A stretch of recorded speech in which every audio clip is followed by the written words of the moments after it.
We talked about this. You explained this to me in great detail, awesome detail, when this first started, when the whole thing was rolling.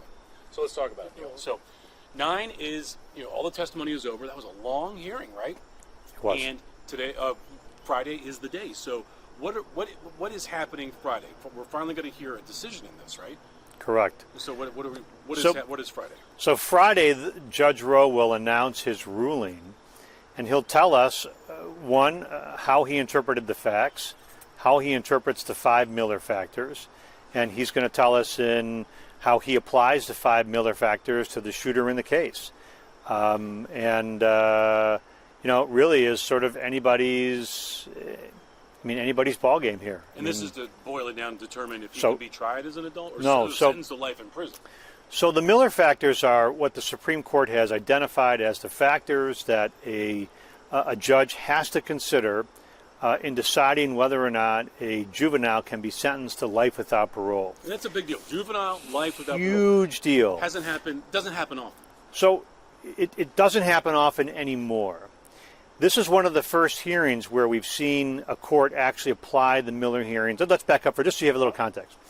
So we have traditionally treated juveniles and minors differently in this country because they are immature, they act with impetuosity, they come from backgrounds where they don't have full parenting, or they have bad influences as parents, and sometimes they act out, and their brains, we know that they develop later. And so previously, if a person who was a minor or a juvenile committed a first-degree murder or a felony murder, there was no choice. If they had the plea bargain the case, and then they went from first degree down to second, and they got a very long sentence in prison, or if they were convicted of first degree, they went to prison for life without parole. Sometimes a kid could get sentenced life without parole, but judges probably don't want to do that too often, right? The kids can be rehabilitated. So judges didn't have discretion for years. And so along came a Supreme Court case that said that essentially sending juveniles to prison for the remainder of their life without the chance that they'd be paroled is, generally speaking, cruel and unusual punishment. It's excessive because they have the chance to be rehabilitated. Now, what that translated to is, though, that there are exceptions, and the exceptions are that there are some juveniles who are so heinous, who are so beyond control, who are so that are already mature, that are so evil, that are so bad, that have no hope for rehabilitation or salvation in the legal system, that they can be sentenced to life in prison without parole. We have to have the Miller hearing. And the Miller hearing places all of that power in the hands of the judge. And so both sides have submitted lengthy pleadings with thousands of pages or hundreds of pages of attachments, and they each got to call witnesses that they thought were important for the judge to hear testify live. The prosecutor called witnesses, the defense called witnesses, and so essentially the judge is now going to render his decision. He's going to take all that information, and he's going to make a decision that comes down to this. Is it unconstitutional to sentence the shooter in this case to prison? And if that's the case, he'll get a very lengthy sentence in prison. It will be decades if he ever sees the light of day, but it'll be a very, very, very long sentence.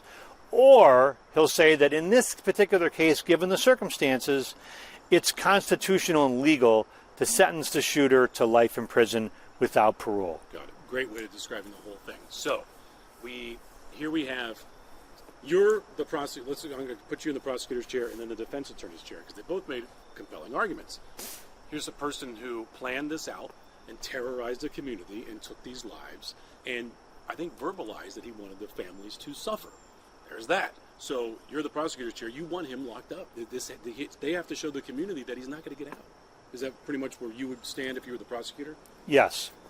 If I'm the prosecutor in the case, I'd be arguing that the shooter in this case has, despite his age, has demonstrated a thought process, a planning, execution. There's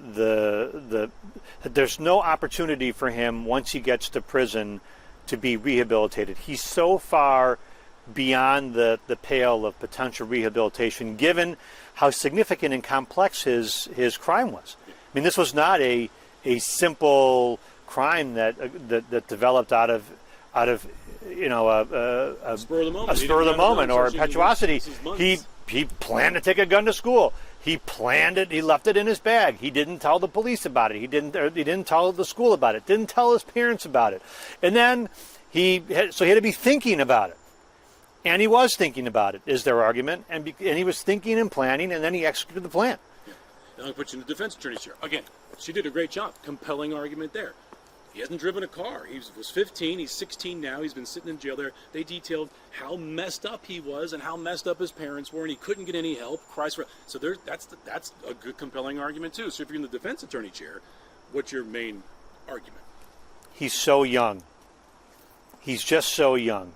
And yes, his crime is heinous, and yes, his crime wreaked havoc on a community and terrorized a community and really broke a lot of lives. But take a look at his parenting. His parenting wasn't top-notch by any stretch. And as a result, what did we expect? I mean, if the apple doesn't fall far from the tree, and we look at his age, and we think in his age he's so young that he can be salvaged and rehabilitated, and we should give him a chance. And the argument is that he's not going to be getting out tomorrow, or in a year, or 2 years, or 3 years, or 5 years, or even 10 years. He's looking at decades in prison. But the community probably wants to see without parole, and that puts pressure on the judge and Karen McDonald. So the worst thing the legal system does is it is incapable of really satisfying people who are victims of crime. Just not possible. And in this case, the pain that the families are suffering is so enormous and so immense that they don't know any other way. They can't think of a world in which the shooter one day has the chance to leave prison and to walk around amongst us, but their child can't and won't.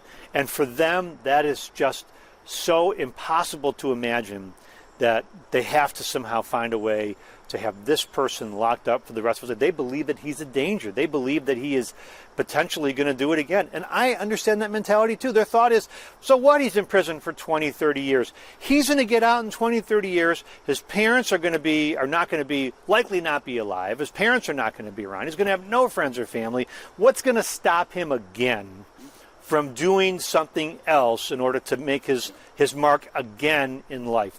That's going to be their thought process. And both arguments are compelling in this case.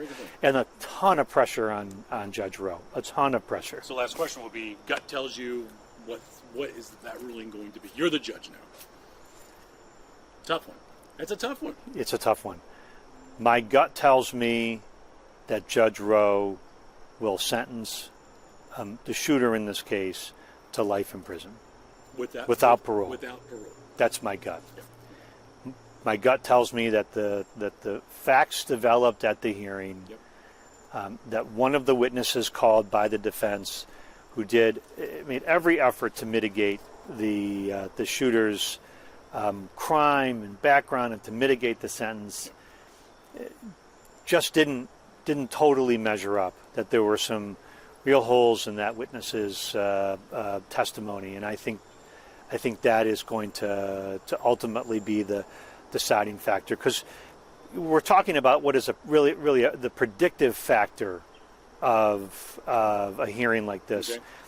And the prosecutors presented testimony that showed planning, that showed development, and the defense did as good a job as they could with the information they had, but the information they had wasn't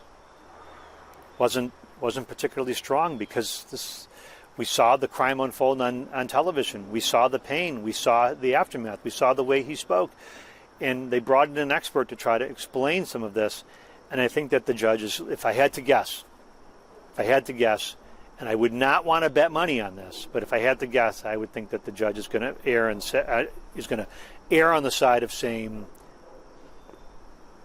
the defense did not demonstrate enough to show me that Ethan Crumley or the shooter should be given anything but a sentence of life without parole. Yeah.